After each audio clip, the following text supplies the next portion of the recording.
Hello guys, দেখুন আমার ঘুরতে এসেছে আড্ডা বাড়ি। আর বন্ধুরা কি বলি শোনো, এত স্পিড খাচ্ছে, আস্তে খা, একটু আস্তে খাও, একটু আস্তে খাও, অত স্পিড খাই আস্তে খা। তুমি কি বলে বলো গাইস, আপনাদেরকে আমি আমার পক্ষ থেকে একটাই কথা জানাবো, বেশি না, একটাই কথা বলো একটু ক্ষমতা মারা আমি পাচ্ছি না। কি বলো গাইস, বড় লোকরা স্ট্যান্ডার্ড দিচ্ছে এখানে, তা বড় লোকরা ধারাম খায় এরকম করে পেঁচিয়ে খায়। আমরা গরিব মানুষ তো পেঁচা দিয়ে পারছি না, কি করে আসে বাড়িতে সবাই নিয়ে ঘুরে যাচ্ছে। এই গাইকে আমাদের জানা থেকে বলে দিও, আমরা দুর্দান্ত করে খাবো।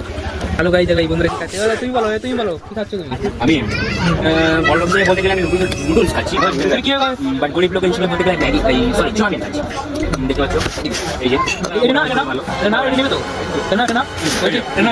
ওখানে দেখো, এইগুলো নিতে হয়, ওইগুলো নিয়ে এই বের করতে হয়। আমি আপনাদেরকে আজ খাবার শেখাচ্ছি কীভাবে খেতে পারে। এইগুলো একটু নাড়াচাড়া করে নেবে, এইগুলো নেবে। হ্যালো গাইস, আমিও খাচ্ছি, আমি খাচ্ছি, সেই টেস্ট বুঝলে, সেই টেস্ট। তোমরা আসবে, তোমরা করে যাবে, খাবে। তুমি তো বলবে এই জায়গায় আসার সময় এই জায়গাটার নাম হচ্ছে জীবনতল আড্ডা বাড়ি। ঠিক জায়গাটা অতিরিক্ত ভাইরাল হচ্ছে আজকাল। তো আমাদের গরিব বড় লোকরা যেমন করে পিছিয়ে খায়, তো আমাদের শিখাতে পারছে না। আমরা কি করি, গরিব লোকরা পার্টিটার সঙ্গে ধরে গোটা খাওয়া, এটা কিন্তু অসম্মান হচ্ছে গাইস। এটা আমরা কি করবো এখন? গাইস, আমি কি বলছি কাঁচো জানো বলো তো, এই সাইডে বললাম আমাদের নুডলস দাও, আর কোন নুডলসটা দাও?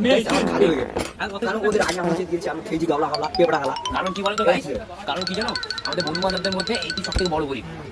শোনো, এখানে আসো, দেখো ভিভো ফোনটা, আমার টিচার, আমার ফোন, আমার ব্যাগ, কারণ আমার এখন অনেক আছে। বড় লোক আস্তে আস্তে আমারও তো অনেক আছে, দেখো এনা সেজে গেছে। আমরা গরিব লোক বলে ওই দিন তাড়াতাড়ি খেলিস, খিদে পেয়েছে, বাড়ি ভাত ধরে রেখে রসুন আদা, আলু সোনার ডাল। এগুলো তো গাইস, টাটা বাই বাই, পরে দেখা হবে পরে ভিডিও।